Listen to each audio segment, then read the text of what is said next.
August 24 to 30, National Coconut Week, Proclamation number 142, Series 1987.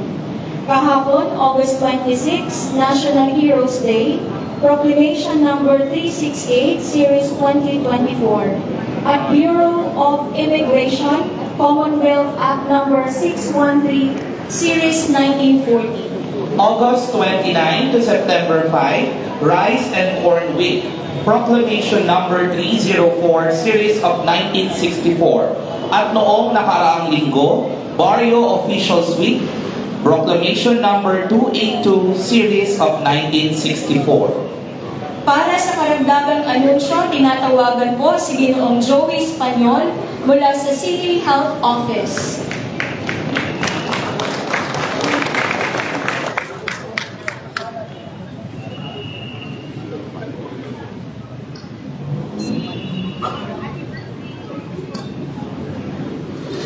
Nais ko namin ipabatid sa lahat na noong August 14, 2024, pinarangalan ang pamahalaang lungsod ng Pasig ng Kampiyon ng Kalusugan Award para sa pinakamahusay na practice sa pagpapaunlad ng kalusugan sa ginanap na Health Promotion Summit for Barangay Health Workers or BHW sa Pampanga.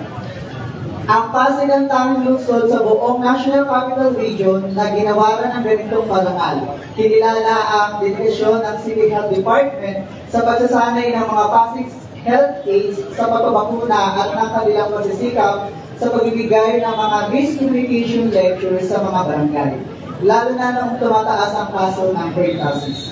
Dahil dito, ang ating mga Pasig Health Aides ay naging mga bakuna champion sa ating mga komunidad. Ito ay nagresulta sa mas mataas na kamalayan ng mga Pasigenyo tungkol sa mga sakit na maaaring maiwasan sa pamamagitan ng bakuna.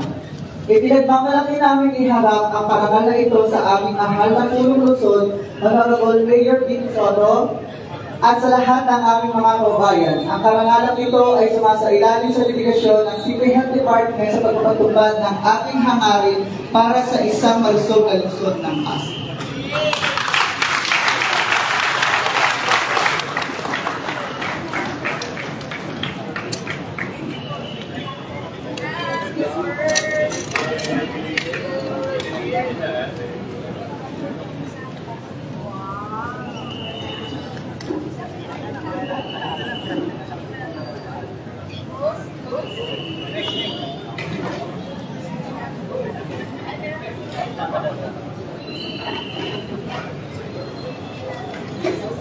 Sa atin pong magalang-galang na punong lungsod, Honorable Mayor Vico Soto, sa pangalawang punong lungsod po natin, Dodo Jowerski, sa ating pong sangguniang panglungsod, sa ating pong mga kapwa magkawani, sa magandang umaga sa ating lahat.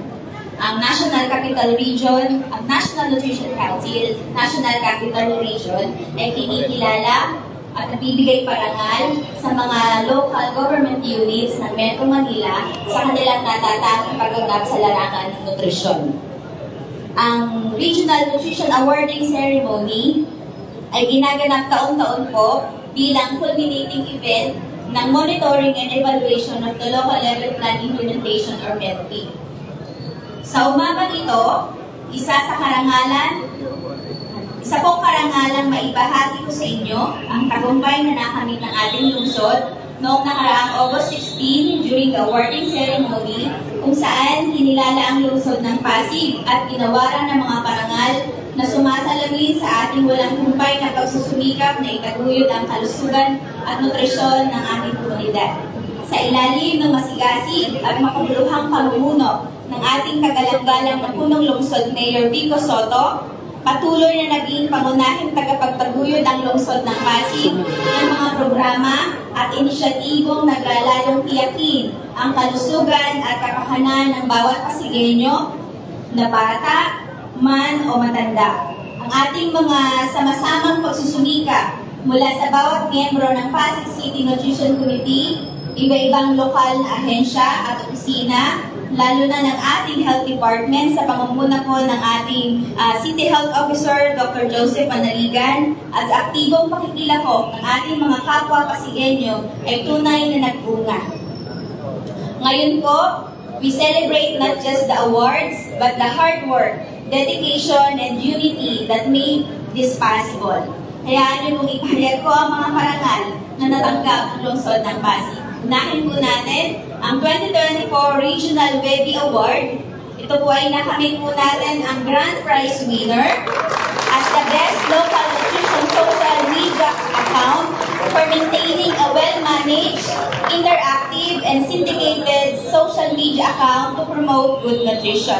Kasama rin po ng award na ito ang pagkilala having the highest number of new follower, yung ating Pasig City Nutrition Committee page po ito. Pangalawang pagkilala o karangalan para naman po sa ating local nutrition focal points.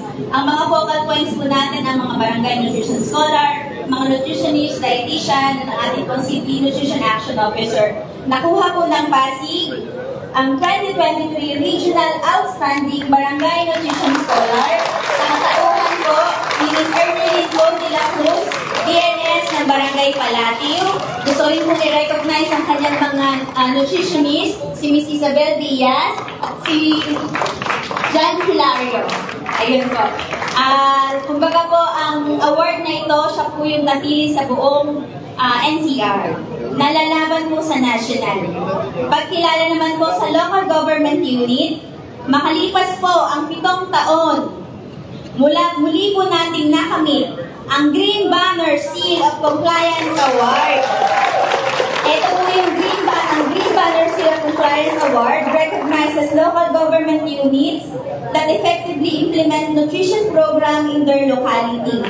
Ito ang mga LGU na nagkamit ng overall rating na 85% pataas sa monitoring and evaluation at walang rating na bababa sa 60% sa mga dimension na sinukat. At ang pinakahuli, ang pagkilala ibinibigay sa ating kagalang-galang na punong lungsod Mayor Honorable Victor Maria Regis and Soto, na iaabot po ng ating butihing City Health Officer. Ito po ay pagkilala sa kanyang tinatawag na Nutrition Leadership Award, kung saan pagkilala sa galing ng kanyang pamumuno na nagbigay daan upang makamit ang Green Banner Seal of Compliance Award for the Exemplary Nutrition Management sa taong 2023.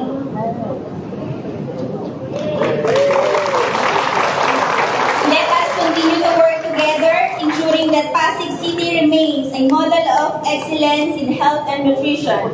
Thank you and mabuhay, Pasig City!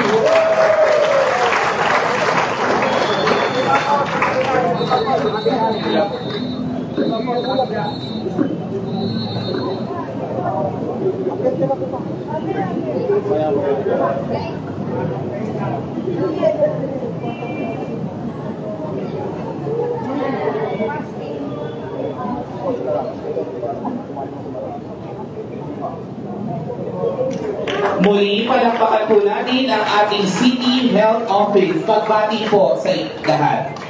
Maraming salamat po sa mga departamento na nangasiwa sa maikling programa sa umagang ito mula sa Social and Infrastructure Sector, pamantasan ng Lungsod ng Pasig at Pasig City Science High School. Ako po si Martin Tolosa. Ako naman po si Ginoong Romel John L. Abaye mula sa pamantasan ng Lungsod ng Pasig College of Education. At kami po ang mga naging tagapagdaloy ng palatuntunan sa umagang ito. Pakinggan po natin ang mensahe ng ating butihing punong lungsod. Mga kasama, palakpakan po natin Mayor Victor Regis and Soto.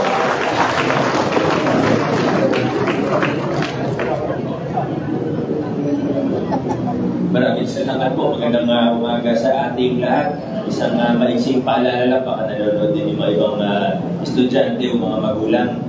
Meron po tayong Executive Order number 43, Series of 2022. Ito po yung patungkol sa suspension ng klase pag malakas yung ulan. Ibig sabihin, sa ilalim po ng Executive Order natin, sunod din naman po sa guidelines ng Department of Education, ay pag-orange rainfall warning po tayo o red rainfall warning, orange or red, automatic po ang suspension ng klase. Hindi na kailangan i-announce, pero i-announce pa rin naman yan ng DepEd. Kung hindi po orange or red, pwede magtawag ng suspension ang ating SDO o ang mga individual na paaralan pwede rin pong mag-suspend ng klase. As much as possible ako, hindi na ako mag-suspend ng classes. So yan po, automatic po pag orange or red. Paalala lang po yan sa lahat. Ngayon sa ating City Health Department, congratulations po sa inyo. Congratulations sa ating lahat. Nasa na sila? Kaya pala mukhang doktor si Doc P ngayon. Congratulations sa Dr. P, sa lahat po ng mga kasama natin, pati sa nutrition po natin. Alam niyo, ang totoo po, madalas po, pag nag-uusap tayo, pag nag-meeting tayo, kahit pag nasa labas tayo, ang focus natin lagi nasa problema. Kasi tama naman, kung ano yung problema, kung ano yung pagkukulang, yun yung dapat pagtuunan natin ng pansin para pagandahin pa ang serbisyo. Pero, ang totoo po, pag tinignan natin, hindi naman sa pagkukumpara sa iba, pero pag tinignan natin ang serbisyo pangkalusugan natin sa lungsod ng Pasig, makikita po natin na maganda po talaga at one of the best ang ating service. Sa panguna po yan ng CEC. Pag tinignan po natin ang nutrition office po natin, si Ma'am Jen na napakasipag, makikita natin tayo yung pinakamarami na nutritionist sa ating lungsod. Totoo po yan, sa buong Pilipinas tayo may pinakamaraming nutritionist. Pag tinignan po natin yung mga criteria tungo sa mga indicators natin, tungo sa universal health coverage o universal health care, napakahirap, napakakomplikado, pero isa rin po tayo sa nauna. Siguro hindi tayo lalayo sa top 5 or top 10 sa buong Pilipinas pagdating sa pagpapatupad ng UHC. Kaya sa mga kasama po natin, opo, pag nag-uusap tayo, pag nag-meeting tayo, puro problema pinag-uusapan natin at sa susunod na mga meeting natin, ganun pa rin naman ang mangyayari. Pero huwag natin kakalimutan din yung mga accomplishments natin dahil yan yung magsisilbing motivasyon o inspirasyon pa natin para lalo pang pag-igihan, lalo pang pagandahin ang serbisyo pangkalusugan at yun din naman po sa iba pang mga larangan sa ating lokal na pamahalaan. Sa mga kasama sa health, pati na rin, kasama ko na rin yung hospital natin. Keep up the good work. Maraming salamat. Congratulations sa inyo. Maraming salamat po sa lahat. Good morning. Happy week po sa ating lahat. Adjourn na po tayo. Thank you po.